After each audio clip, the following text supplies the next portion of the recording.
పోతుందా ఇండియాలో? డెఫినెట్గా పవన్ కళ్యాణ్ అంటే ఒకటండి, ఇక్కడ పవన్ కళ్యాణ్ గారిది ఇది ఓపెన్ సీక్రెటే కదా.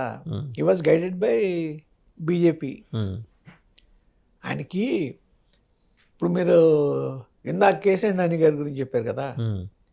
సేమ్ అదే మెంటాలిటీ ఈయన కూడా. ఏది అంతే, ఏం ఏం ఏమన్నా దాచుకోవటాలు డైరెక్ట్ ఏముండవు. చెప్పేయటం, డైరెక్ట్ మాట్లాడేయటం. ఆ వ్యూహం కన్నా కూడా ఓపెన్నెస్ ఎక్కువ ఉంటుంది. కానీ ఆ వ్యూహం బీజేపీ ఇస్తుంది అనుకుంటున్నాను నేనైతే. ఉమ్, ఎందుకంటే బీజేపీని కూటమిలోకి తీసుకొచ్చింది కూడా పవన్ కళ్యాణ్ కదా. ఆయనే, డౌట్ ఏముంది. నేను మాట్లాడిన తర్వాతే కదా వాళ్ళు వచ్చింది. కాబట్టి అందాక అప్పటిదాకా పెద్దగా నమ్మలాళ్ళు తెలుగుదేశం. అవును, అసోసియేషన్ ఉంది, వాళ్ళిద్దరికీ ఉంది. రెండోది ఏంటంటే ఇప్పుడు సౌత్లో గట్టిగా ఎంటర్ అవ్వాలి బీజేపీ. నార్త్లో సరే సక్సెస్ అయింది, మహారాష్ట్రలో సక్సెస్ అయ్యారు, సౌత్ ఇండియాలో నార్త్ వెస్ట్ సక్సెస్ అయ్యారు. సక్సెస్ అయ్యారు. సౌత్లో ఎంటర్ అవ్వాలి. ఉమ్, ఆ ఎంటర్ అవ్వటానికి వాళ్ళకి అవకాశం నేను అనుకుంటున్నా, వాళ్ళ గేట్వే పవన్ కళ్యాణ్ అనుకుంటున్నాను. ఎగ్జాక్ట్లీ. ఆ విధంగా ఆయన్ని ముందు పెట్టి ఆ సనాతన ధర్మం వింధ్య అనే పర్వతాలు దాని మీద దాటి బీజేపీ దిగువకు వస్తుంది అంటే మీరు అన్నట్టు గేట్వే పవన్ కళ్యాణ్. పవన్ కళ్యాణ్ ఆ విధంగా, ఎందుకంటే వాళ్ళ ఫేస్ని యాజ్ ఇట్ ఈస్గా యాక్సెప్ట్ చేయడానికి అవును, సౌత్ దక్షిణాది రాష్ట్రాలు, ప్రత్యేకించి 2 తెలుగు రాష్ట్రాలు, అంటే ఒప్పుకోరు. కొంచెం తెలంగాణ పర్లేదు, నార్త్ ఇండియన్ ఫేస్ ని సౌత్ ఇండియాలో యాక్సెప్ట్ చేయరు. అది మొదటి నుంచి ఉంది. కాబట్టి ఇప్పుడు దాన్ని ఏ విధంగా కొద్దిగా దాన్ని ఫేవరబుల్గా తీసుకురావాలిగా అంటే నేను అనుకుంటాం పవన్ కళ్యాణ్ గారి ద్వారా. ఆయన ఇప్పుడు కొన్ని తీసుకున్న కార్యక్రమాలు, సరే పర్సనల్గా వెళ్తున్నాను గుళ్ళకి గోపురాలకు అన్నా సరే అదొక కార్యక్రమం కింద. కుంభమేళకి వెళ్ళి ఆయన పవిత్ర స్నానం చేసిన తర్వాత అక్కడ మమతా బెనర్జీని కడిగేశారు. అవును. సో అంటే ఒక స్పెసిఫిక్ ఎజెండా అయితే కనిపిస్తోంది. బీజేపీ తన అనుకుంటున్న మాటలు పవన్ కళ్యాణ్ చేత అనిపిస్తోంది. అవ్వచ్చు డెఫినెట్గా. ఇప్పుడు నేను అనేది ఆయన హిందూ ధర్మానికి ఒక విధంగా సెక్యులర్గా కనపడతానే, సెక్యులరే ఆయన, సెక్యులరే కదా, దాంట్లో అనుమానం లేదు. ఆయన భార్య క్రిస్టియను, ఈయన సరే హిందూ అయినా సెక్యులరే. దాంట్లో అంటే మనస్తత్వం సెక్యులర్ మనస్తత్వమే. కానీ ఒక హిందుత్వానికి ప్రతీకగా కనపడటం కోసం ఆ డ్రెస్సింగ్ కానీ, లేకపోతే ఆయన వెళ్ళటం కానీ, ఆ ఆలయాల దగ్గరికి వెళ్ళటం కానీ, దాన్ని యాక్సెప్టబిలిటీ అండి. అది అందరూ చేస్తే రాదు, మళ్ళీ రాదు. ఈయనకి యాక్సెప్టబిలిటీ అంటే యాక్సెప్టబిలిటీ అంటే ఇప్పుడు చిరంజీవి గారి ఫ్యామిలీనే హనుమంతుడి భక్తులు అనేది అందరికీ తెలిసిందే కదా. వాళ్ళు హిందూ మతం, హనుమంతుడి భక్తులు, ఇవన్నీ తెలిసిందే కదా.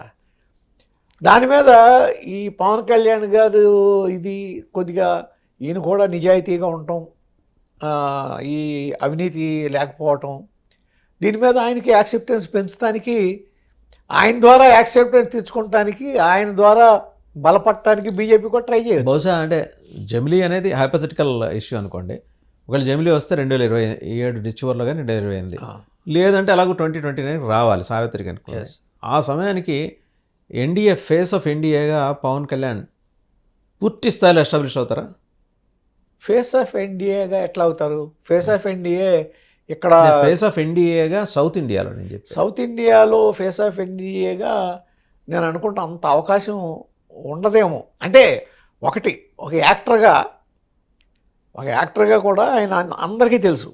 ఇది తమిళియన్స్కి తెలుసు, అలాగే మలయాళీస్కి తెలుసు, అట్లాగే కన్నడ వాళ్ళకి తెలుసు. ఏంటంటే ఒక యాక్టర్గా ఈయన ఆ యాక్సెప్టెన్స్ ఉంది. వాళ్ళు దాని మీద వెళ్తారా అంటే అంత తేలిక కాదు. ఎందుకంటే దానికి బోర్డంత ఎక్స్పీరియన్స్ కావాలి.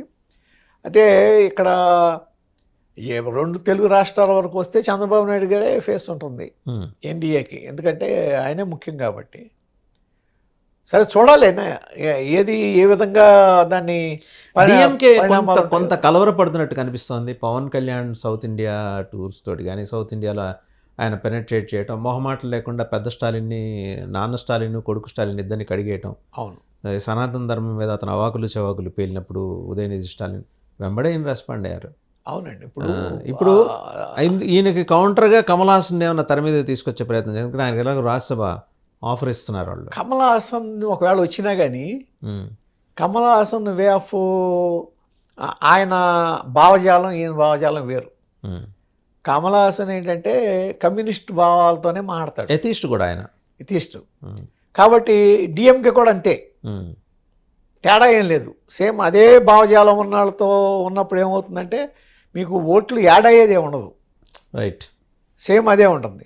కానీ ఇక్కడ ఇప్పుడు జయలలిత తీసుకుంటే జయలలిత ఆ, హిందూ ధర్మానికే నిలబడింది. ఉమ్. డిఎంకే ఒక విధంగా అట్లా ఉంటే ఇక్కడ ఏది నిలబడింది, ద్రవిడ పార్టీ అయ్యండి బేసిక్గా హిందూ వ్యతిరేక భావజాలాన్ని ఎక్కువ నింపుకుంటాయి ఎక్కువ అవి. నింపుకున్నాయి. అయినా కూడా ఆవిడ ఆవిడ గెలిచింది. ఉమ్, ఇప్పుడు మీరు అన్నట్టు ఇందాక ఒకవేళ అదే విధంగా పవన్ కళ్యాణ్ గారు ఫోకస్ అయ్యి ఆయన ప్లస్ అన్నా డిఎంకే ఉమ్, ప్లస్ బీజేపీ ఉమ్. కలిస్తే షేక్